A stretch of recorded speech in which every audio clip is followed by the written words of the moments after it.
Olá, Bereanos! Neste vídeo, nós exploraremos as raízes da ignorância e da má interpretação, abordando a proteção divina e as implicações de seguir a Cristo. Esta é a parte 4. No vídeo anterior, nós vimos que o progresso tecnológico e científico não necessariamente se traduz em progresso moral ou espiritual para o indivíduo. A filósofa argumenta que, embora a sociedade tenha avançado em conhecimento material, falta-lhe maturidade e valores éticos essenciais. Ela critica a competitividade exacerbada na sociedade contemporânea, onde o sucesso de alguns muitas vezes é alcançado à custa do fracasso de outros, enfatizando que isso não promove a solidariedade nem fraternidade. Também entendemos que causar e encontrar prazer profundo na desgraça alheia reflete uma falha moral profunda e pode levar a comportamentos prejudiciais. Essa dinâmica, segundo a filósofa, revela uma falta de empatia e uma tendência humana para o negativismo, contribuindo para um ambiente social desequilibrado e hostil. Neste vídeo, nós abordaremos a proteção divina e as implicações em seguir a Cristo.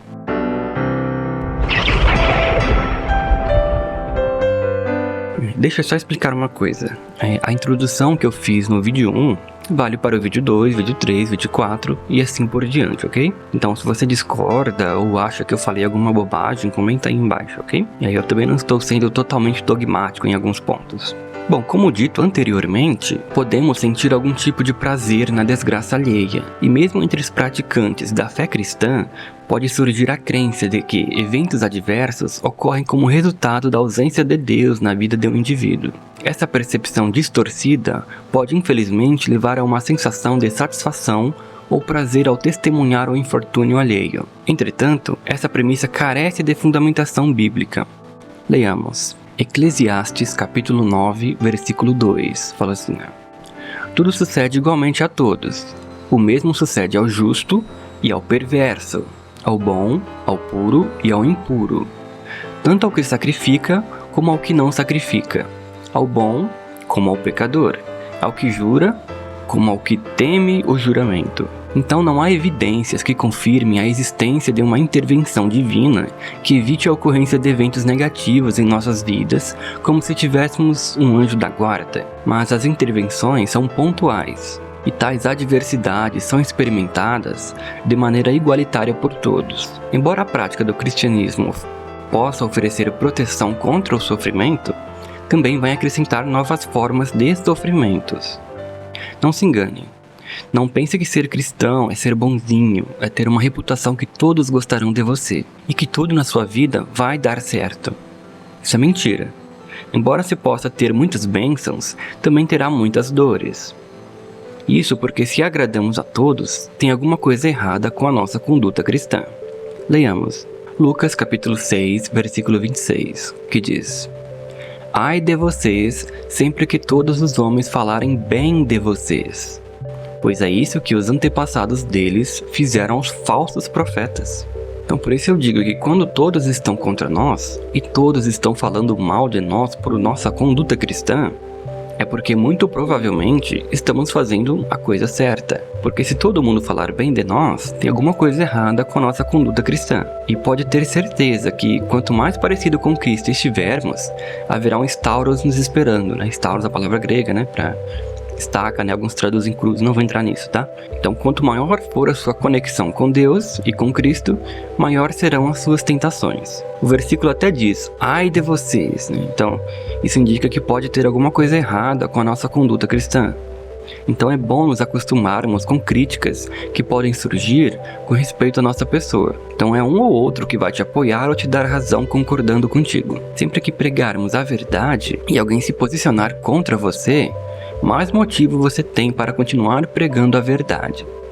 Leamos também Mateus capítulo 10, versículo 22, fala assim, e por causa do meu nome sereis odiados de todos. Contudo, aquele que permanecer firme até o fim será salvo. Então uma afirmação interessante, né? Os cristãos seriam odiados, né, por todos, o que constitui uma forma de sofrimento adicional decorrente da adesão aos princípios de Jesus Cristo e da pregação da mensagem do Evangelho. Mas seremos salvos se permanecermos fiéis. Então, se está ocorrendo hostilidade em resposta a comportamentos moralmente corretos, isso sugere que a mensagem delineada neste texto estão sendo efetivos. Veja também o que diz João capítulo 15, dos versículos 18 em diante. Se o mundo vos odeia, sabei que primeiro do que a vós outros, me odiou a mim. Se vós fosseis do mundo, o mundo amaria o que era seu. Como todavia não sois do mundo, pelo contrário, dele vos escolhi, por isso o mundo vos odeia. Lembrai-vos da palavra que eu vos disse, não é o servo maior do que o seu senhor. Se me perseguiram a mim, também perseguirão a vós outros. Se guardaram a minha palavra, também guardarão a vossa. Tudo isso, porém, vos farão por causa do meu nome, porquanto não conhece aquele que me enviou. Se eu não viera, nem lhes houvera falado, pecado não teriam, mas agora não tem desculpa do seu pecado. Quem me odeia, odeia também a meu Pai. Se eu não tivesse feito entre eles tais obras, quais nenhum outro fez, pecado não teriam.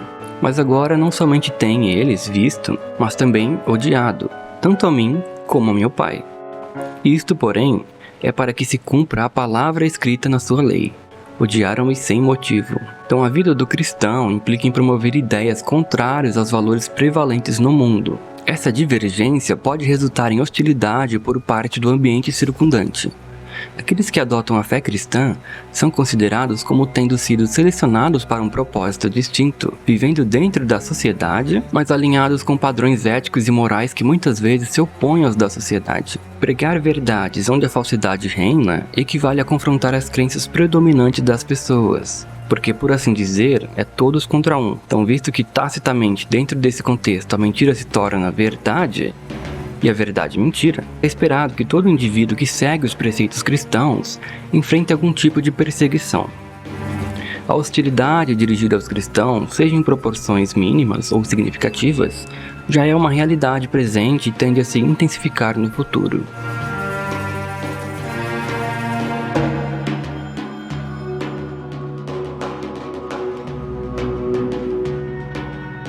Até mesmo outros cristãos podem te odiar pelo que você vive ou prega, por não estarem genuinamente alinhados com o Cristo.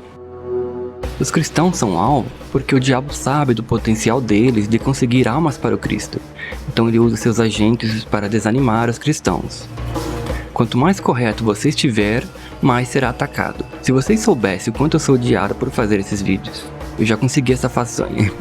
Aqui eu sou herege, apóstata, no secular eu sou zombado, me desrespeitam, me provocam pra ver se eu reajo, me furtam, me difamam. Um cara lá da Indonésia hackeou meu site. Eu já ouvi até, Deus não se importa com você, né? Mas se for assim, ele também não se importava com os apóstolos, né? Com os profetas e com todos os que são perseguidos por sua fé.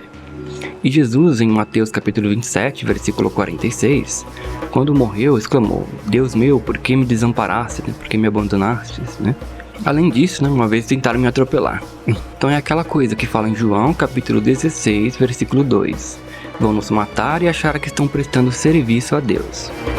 Também diz em Mateus capítulo 16, versículo 25, que quem perder a sua vida por minha causa, a achará. E não é a primeira vez que tentam.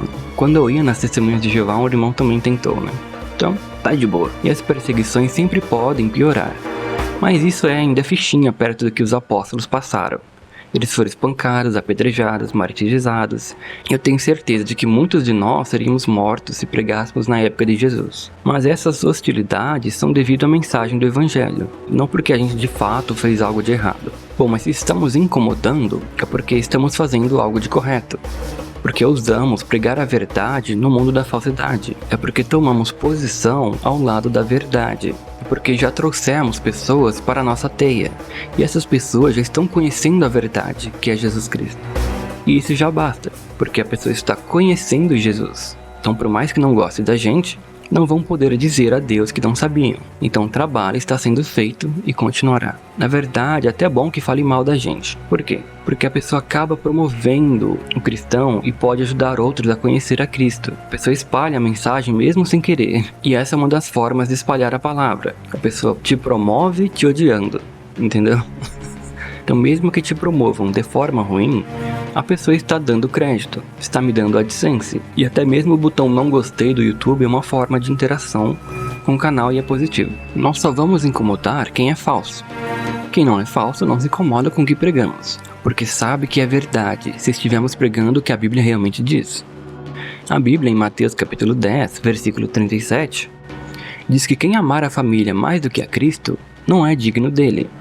Então é possível que percamos família, amigos, tudo para o Cristo. Claro que não queremos chegar a esse ponto, mas se for necessário, vamos escolher o Cristo, que é a nossa verdade. A Bíblia também diz em Mateus capítulo 24, versículo 37 e 39, fala assim: assim como nos dias de Noé, assim será também quando Jesus voltar. As pessoas só zombavam de Noé, então quando veio o dilúvio, todos quiseram entrar na arca, mas não foi permitido e eles morreram. Então hoje é a mesma coisa, alguns até conhecem a verdade, sabem o que tem que fazer, mas não fazem, e zombam daqueles que fazem. Mas assuma, amigo, nós somos imparáveis.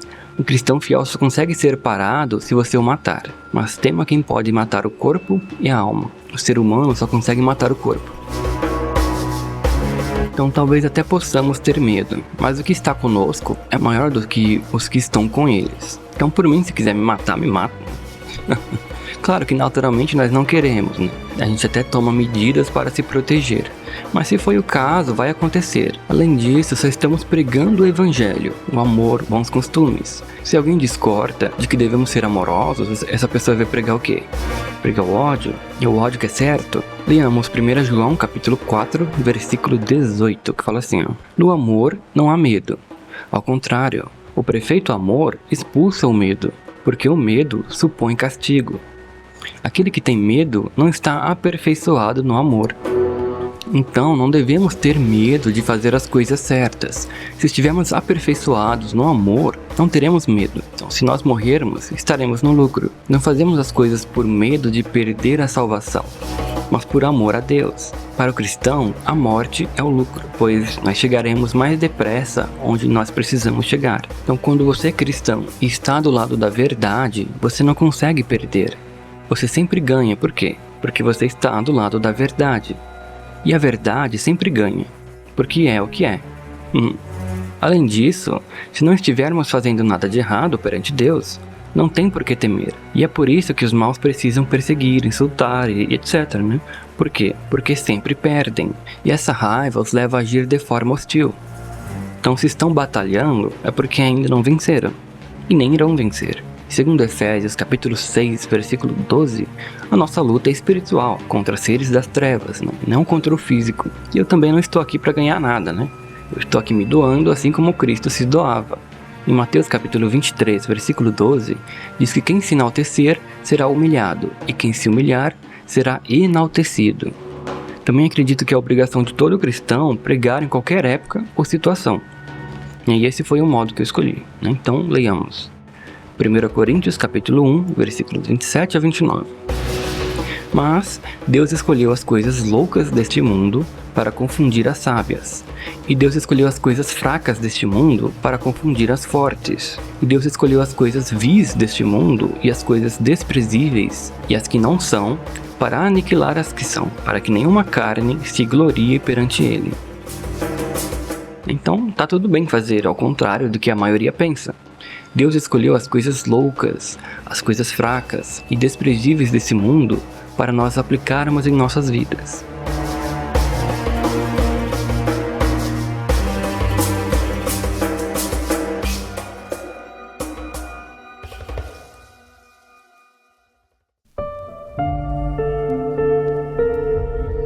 Então, por outro lado, a ausência de tal perseguição pode indicar que o indivíduo cristão não expôs suficientemente sua perspectiva cristã para gerar aversão, ou que sua conduta e crenças não estão genuinamente alinhadas com os ensinamentos de Cristo. Alternativamente, pode ser que o ambiente circundante careça de indivíduos suficientes dispostos a expressar hostilidade. Mas todos os cristãos vão enfrentar perseguições em diferentes contextos e em níveis diferentes, incluindo na família, na escola, na faculdade, no trabalho, talvez até mesmo no grupo religioso em que está inserido e na sociedade em geral. Aqueles que ainda não enfrentaram tais perseguições provavelmente vão passar se estiverem genuinamente comprometidos com os ensinamentos autênticos do cristianismo, conforme ensinado por Jesus nos evangelhos. Pesquise como morreram os apóstolos. Praticamente todos foram martirizados. Talvez você pense, mas fulano é cristão e não é perseguido. Cada caso é um caso. E daí entra o que eu já falei e mostrei nas escrituras sagradas. Ou o indivíduo não prega a verdade, ou está em um ambiente em que todos gostam dele. Mas todos os profetas de Deus foram perseguidos. Então conosco não será diferente. Isso explica porque muitos cristãos ou pastores desistem de pregar a verdade, pois lidar com difamação e ódio pode não ser uma tarefa simples. E é comum que o indivíduo perceba isso como uma perda. No entanto, de acordo com o texto de Mateus, aqueles que foram infiéis até o fim serão salvos. Bom, pelo menos eu acredito que seja por isso que vão odiar os cristãos, pela mensagem. Eu não sei como se cumpre essa passagem hoje de outra forma. Jesus Cristo, segundo registros bíblicos, enfrentou desafios extremos, incluindo traição quando mais precisou de apoio e a morte. E nós ainda pecamos, né? Jesus não. O fato de Jesus, em um momento crucial da sua vida, ser traído, serve como um lembrete de que nós também estamos sujeitos a traições e dificuldades. A traição é perpetrada por aqueles que estão em estreita proximidade conosco.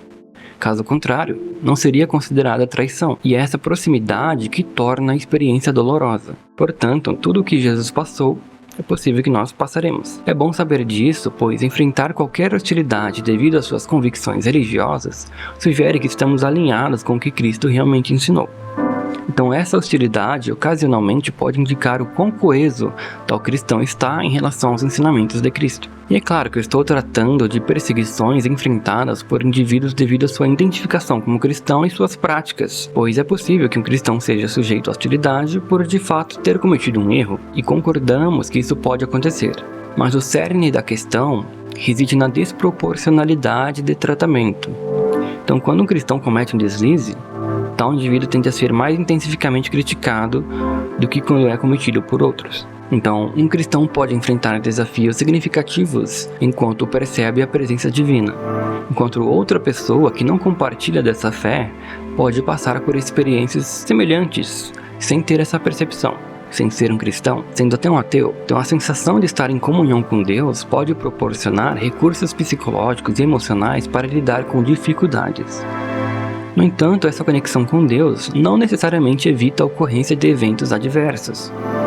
Em vez disso, ela pode fornecer apoio para enfrentá-los com determinação e resiliência. A interpretação de que ser cristão resulta em uma vida livre de problemas é incorreta. A recompensa prometida para os cristãos é algo a ser alcançado posteriormente, como expresso nas palavras de Jesus, em João capítulo 16, versículo 33, que fala assim, Eu disse essas coisas para que em mim vocês tenham paz. Neste mundo vocês terão aflições. Contudo, tenham ânimo, eu venci o mundo. Então no mundo terreno, é inevitável encarar desafios, especialmente em um contexto onde a maldade é prevalente. Alcançar uma paz absoluta torna-se inalcançável, especialmente ao advogar contra os valores errôneos e predominantes do mundo.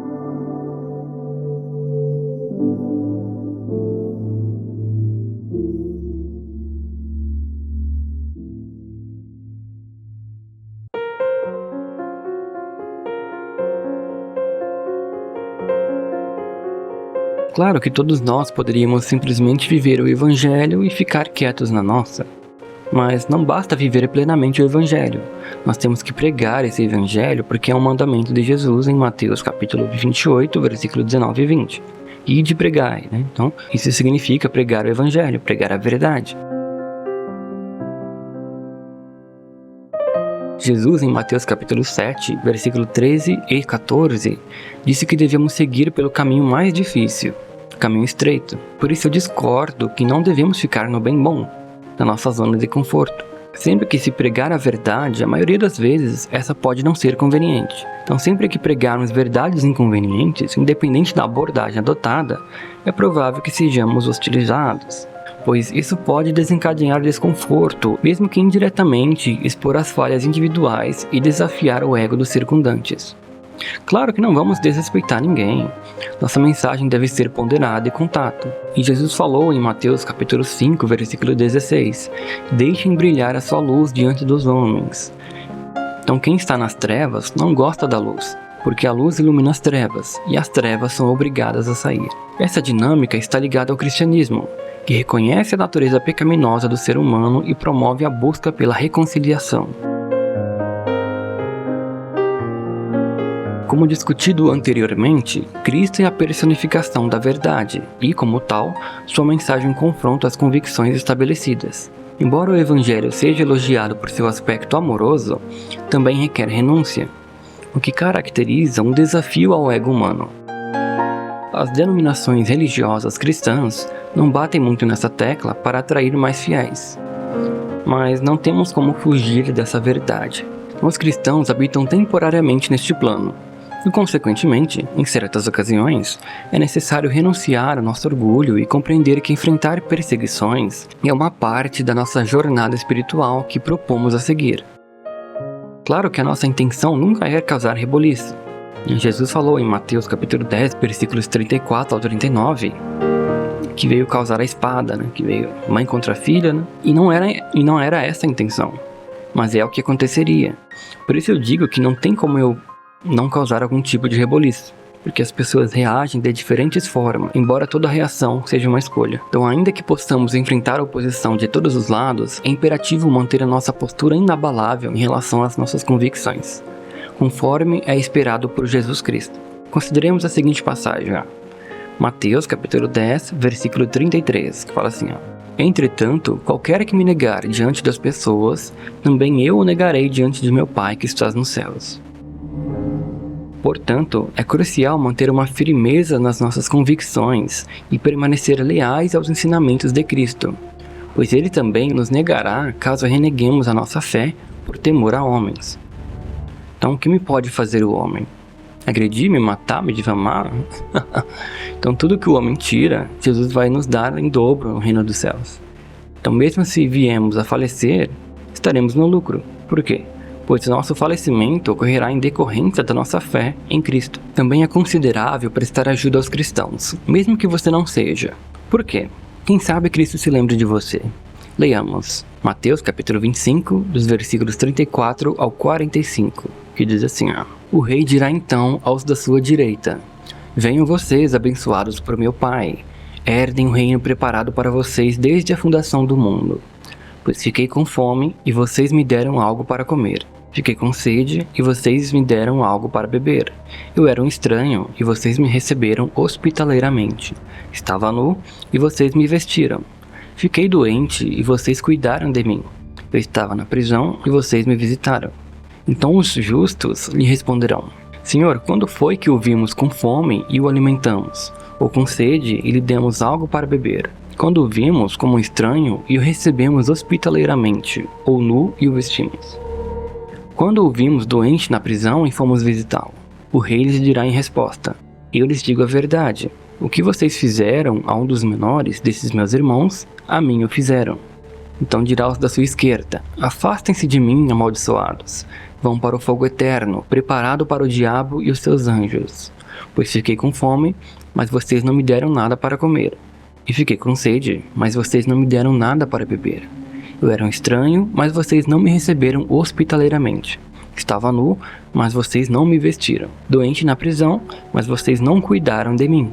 Então eles também responderão, Senhor, quando foi que o vimos com fome, ou com sede, ou como um estranho, ou nu, ou doente, ou na prisão, e não o servimos? Então eles lhe responderá, Eu lhes digo a verdade, o que vocês não fizeram a um desses menores, a mim não fizeram. E também tem o texto de Romanos, capítulo 15, versículo 3, que fala assim, Pois também Cristo não agradou a si próprio. Mas, como está escrito, os insultos daqueles que te ofenderam caíram sobre mim. Então esses versículos possuem vários pontos, mas o ponto que eu queria destacar é que quaisquer ações negativas dirigidas a um cristão que genuinamente se esforça equivalem a ofensas diretas a Jesus. Se não ajudamos nosso próximo, não ajudamos Jesus.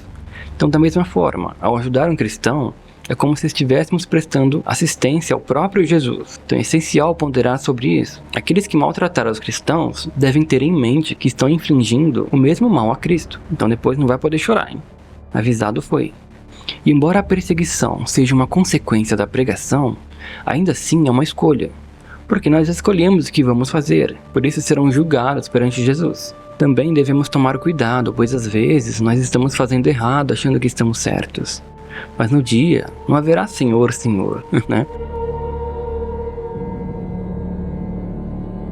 Mas independente da natureza das adversidades ou situações desfavoráveis sobre os quais não temos controle, os cristãos devem encará-las como oportunidades para crescimento pessoal.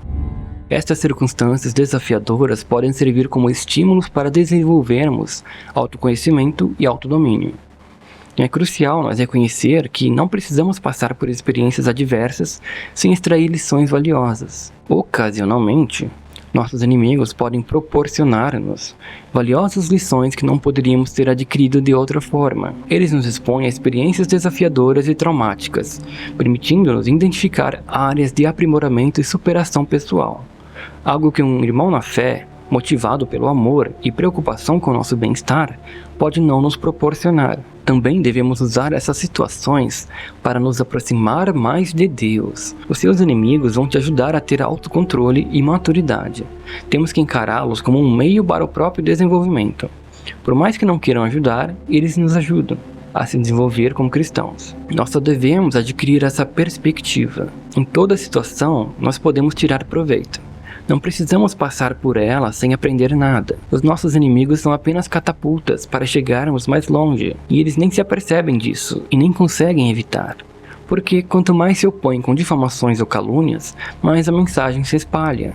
E são os primeiros a fazerem isso, a nos promoverem. E eles te dão empiricidade para você ensinar. Eu não tenho certeza, mas é possível que essa seja uma das razões pelas quais Jesus, em Mateus capítulo 5, versículo 44, nos exorta a amá-los. Porque por mais deturpado que seja na cabeça deles, eles acreditam que o que estão fazendo é o correto.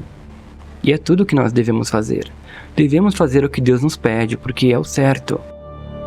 Consideremos a seguinte passagem, 2 Coríntios capítulo 12, versículos de 9 e 10. Fala assim, E disse-me, a minha graça te basta, porque o meu poder se aperfeiçoa na fraqueza. De boa vontade, pois, me gloriarei nas minhas fraquezas, para que em mim habite o poder de Cristo. Pelo que sinto prazer nas fraquezas, nas injúrias, nas necessidades, nas perseguições, nas angústias, por amor de Cristo. Porque quando estou fraco, então eu sou forte. Então Paulo, ele experimentava uma sensação de satisfação no decorrer do sofrimento. Embora seja comum nós experimentarmos autopiedade, amargura ou até mesmo depressão profunda, sentir prazer é uma ocorrência incomum nesse contexto. O pronunciamento de Paulo não aborda uma prática extremista de autolesão, mas sim sua habilidade de depositar total confiança no Senhor. E ele reconheceu que o sofrimento propicia ocasiões para fortalecer a relação com o divino.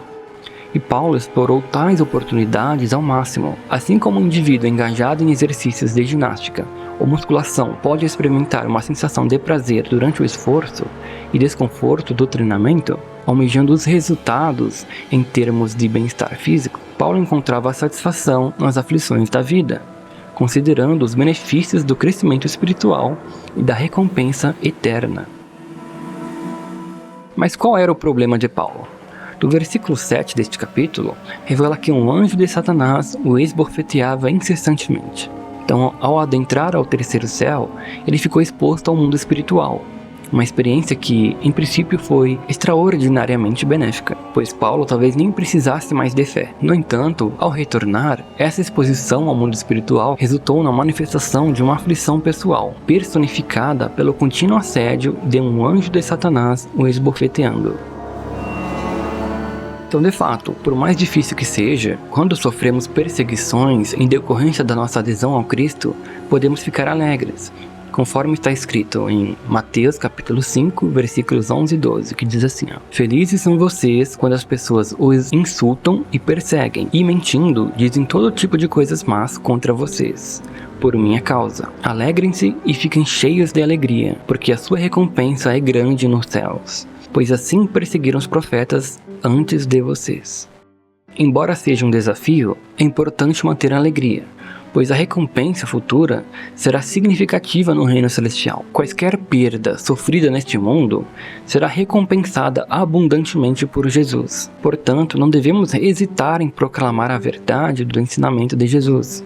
Os profetas enfrentaram perseguição devido à natureza desafiadora de suas mensagens, que muitas vezes contrariavam o povo, desafiando as expectativas dos ouvintes. Da mesma forma, Cristo também foi alvo de oposição devido à força e impacto de suas palavras. Portanto, não será diferente conosco. Aqueles que vivem a verdade, pregadores que difundem o evangelho genuíno, frequentemente se encontram em uma posição equiparável à linha de frente de batalha. Tais cristãos estão mais suscetíveis a enfrentar ataques e oposições, embora não sejam os primeiros a enfrentar esse tipo de desafio, mas a recompensa virá.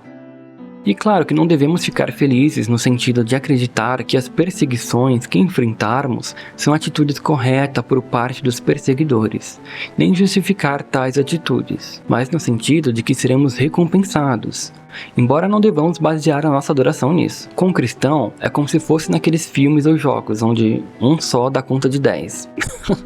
Com o cristão é a mesma coisa, né? Eles são perseguidos por todos, né, para fazer algum tipo de estrago.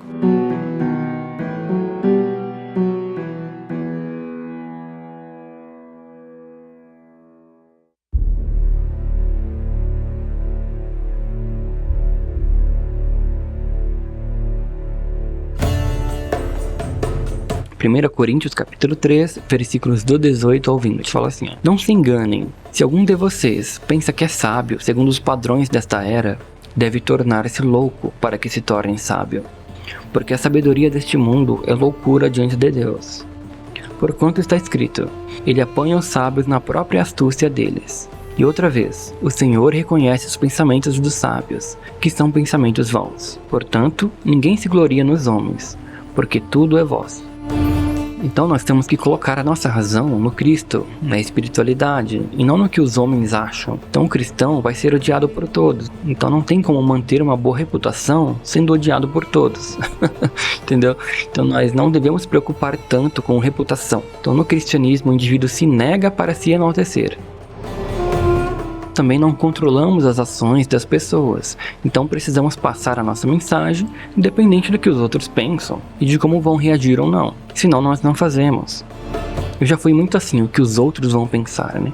Na verdade eu sou um pouco ainda, mas estou corrigindo isso. Quando o negócio é fazer a vontade de Deus, não pode ter essa de, vão pensar isso ou aquilo.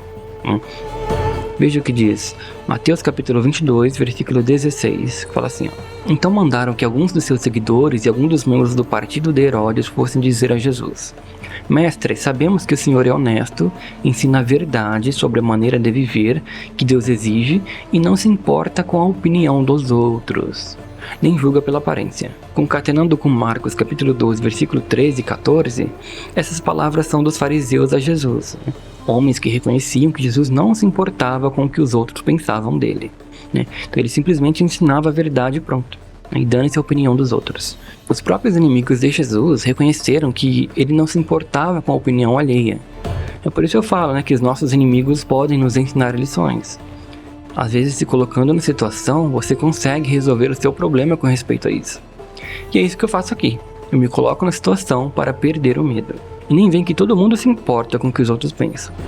O problema é o exagero. Então, mas não importa o que as pessoas acham. O que importa é o que é. Estar agradando a Deus é o mais importante. A sua reputação é o que as pessoas acham de você. É um conceito subjetivo, porque muitas vezes as pessoas não te conhecem o bastante. E nem sempre este conceito é correto e está sujeito a mudanças. Tem gente que muda de opinião que nem troca de cueca. Então qualquer coisa que eu falar, mesmo que seja correta, se não gostarem vão me atacar. Então pra que eu vou me importar? A culpa das coisas que fazem com a gente é culpa das pessoas que executam tal ação. Nós não controlamos as pessoas, logo elas podem decidir agir como quiserem. Se fazem algo, estão fazendo porque quiseram fazer. Deus deu o livre-arbítrio para cada um. Cada um decide como vai agir. E cada um é responsável por aquilo que faz. Se alguém responsabiliza o outro pelo que faz, é imaturo, inconsequente. Podemos contribuir para certas reações? Sim, mas quem age é o indivíduo, não nós. Isso vale tanto para fazer coisas certas como coisas erradas. Eu posso ensinar o certo e alguém ir e fazer. Também posso falar algo e a pessoa me perseguir, mas é a própria pessoa que toma a decisão. E eu não interfiro em sua liberdade. Às vezes pode-se pensar que, não faça isso porque vão te perseguir, né? porque não podem lidar com a grande massa, né? Aí daí falam, é por causa de você que estão fazendo isso. Então é a mesma coisa, não tenha bens materiais porque o ladrão vai te roubar se você ter. Então a gente não deixa de ter as coisas porque um ladrão vai roubar, né? Então assim também a gente não deixa de ensinar o certo porque vão nos perseguir. O ladrão é um criminoso, ele vai roubar independente da pessoa. Assim também os maus vão te perseguir independente de se a mensagem é favorável ou não. Eu sempre fui perseguido, né? Muito antes deste canal também. Faz tempo, desde criança na verdade. Eu sei que vão pensar um monte de mimimi. Mas não, né? Não coloque palavras na minha boca. O que eu disse é apenas o que eu disse e eu faço esses vídeos pra ajudar, entende? Então não tem como eu ajudar sem falar a verdade, sem atingir um ponto principal. E afinal eu estou no meu espaço. Então aqui eu falo o que eu quero e pra quem quiser saber, né? O que justifica a minha franqueza ao abordar os temas em questão. Assim como temos a liberdade e escolha de pregar, outros têm a liberdade e escolha de nos perseguir.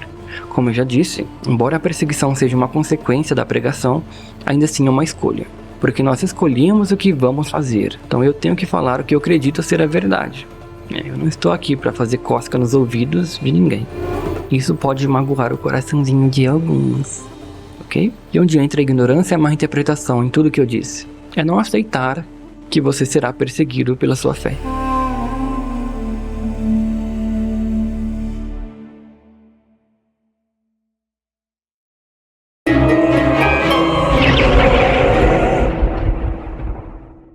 No vídeo 5, nós abordaremos onde entra a ignorância no conceito de que a voz do povo é a voz de Deus, e como esse conceito pode ser prejudicial.